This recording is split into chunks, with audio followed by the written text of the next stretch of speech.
Ratusan truk pengangkut buah sawit antre di pintu masuk PT Monjambe, Kecamatan Babahrot, Kabupaten Aceh Barat Daya menunggu pembongkaran. Tingginya volume penjualan kelapa sawit ke pabrik tersebut akibat sejumlah pabrik CPO di wilayah itu menghentikan pembelian sementara buah sawit dari petani dan pengepul. Penghentian pembelian buah sawit dilakukan setelah adanya larangan ekspor CPO oleh pemerintah sejak 28 April lalu.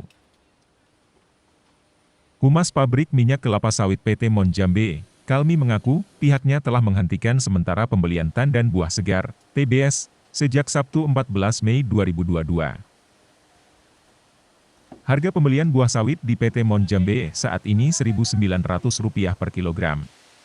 Namun, sebelum adanya larangan ekspor CPO pihaknya membeli buah kelapa sawit dari pengepul dan petani Rp3.050 per kilogramnya. Kemarin sekitar jam 3 kita sudah melakukan penutupan sementara. Jadi disebabkan karena terlalu banyak buah yang masuk. Jadi kenapa kita lakukan penutupan? Jadi jangan sempat buah yang sudah lama itu bisa restoran. Jadi jangan sempat buah-buah masyarakat yang sudah dibawa dan pabrik itu membusuk. Jadi sementara waktu kita tutup dulu dan kita habiskan buah yang sudah ada di luar.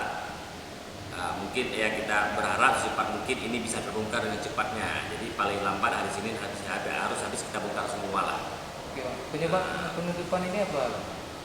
Jadi